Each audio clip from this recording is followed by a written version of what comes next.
We've just reached the final chapter for our New Moon chapter recap. Keep watching. Hi guys, I'm your host Dana Ward, and it's so hard to believe that we're at the last chapter of New Moon for our book recap. Of course, we decided to review the Twilight Saga sequel in celebration of the movie premiere. So here we go, Chapter 25, Epilogue, Treaty. The chapter begins with Bella commenting about how everything seems so normal. Carlisle is accepted back at the hospital, and Bella decides to keep working towards Plan B to go to college. Charlie is still unhappy with her and doesn't want her to talk with Edward. The two are back in classes together, just as they were before the Cullens moved to Los Angeles. The big difference in Bella's life now, as compared to before, is her inability to leave Charlie's place, and, of course, she now has built up the friendship with Jacob. She discusses how her vampire lover and wolf best friend strongly distaste each other.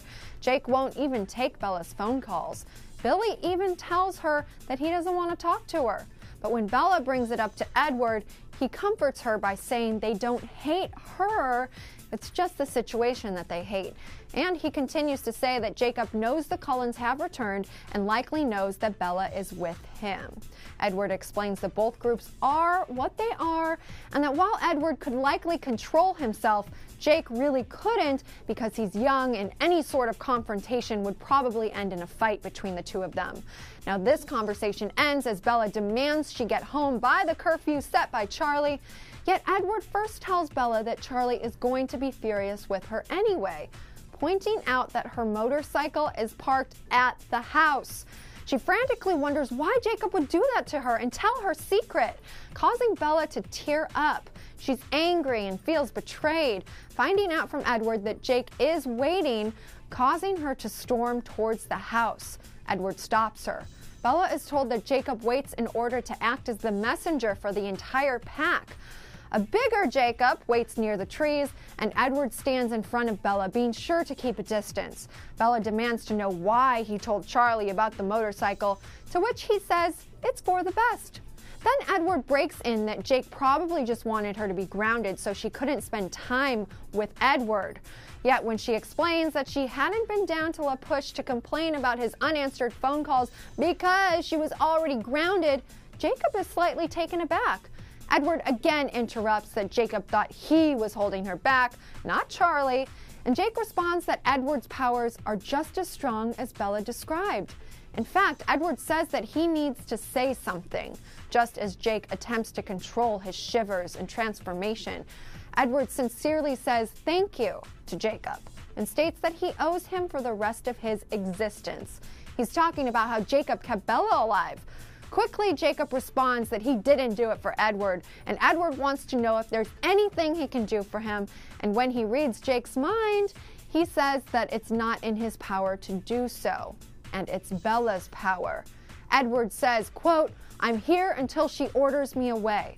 Bella knows the only thing that Jake could have possibly wanted is for Edward to disappear, and to that she whispers never. This is the moment where Jacob decides to turn the conversation back to his purpose as a messenger, to remind the vampires about the specifics of the treaty. Jake explains that if a vampire bites a human, the treaty is over. He's referring to Edward turning Bella. She sees his eyes are cold and she says that it's none of his business, causing Jacob to realize that Bella had decided to become a Cullen. The shock makes Jacob start to shake uncontrollably, yet he does control himself shortly after. Suddenly, Charlie shouts, "Bella!" and demands she get into the house immediately. Jacob then apologizes for the motorcycle incident, saying that he had to try.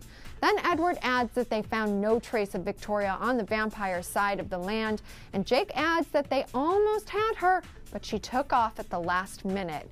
Jacob again whispers sorry to Bella, says goodbye, denies her friendship, and lips out the words, "miss you," to which Bella states it back. It's a really awkward moment between the trio. Edward stops Bella from reaching out to Jacob, angering Jake and ultimately crushing him as Bella heads into the house. She decides that she wants to find a way to keep her best friend in the end as she contemplates the treaty, the enemy lines, and the future. Edward reminds Bella that he's here as she, in her own words, heads inside to meet her fate.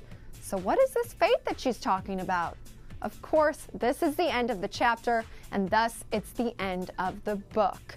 Now, I want to know what your favorite moment is from the entire New Moon story. Is it action-packed, super romantic, or just plain and simple? I just want to thank you guys again for tuning into our New Moon recaps here on Clever TV. We hope you enjoyed the chapter-by-chapter reviews, all in celebration of the movie sequel. Don't forget to always come back to us for all of your Twilight Saga news, gossip, and more. I'm Dana Ward at our Beverly Hills headquarters, and we'll see you next time.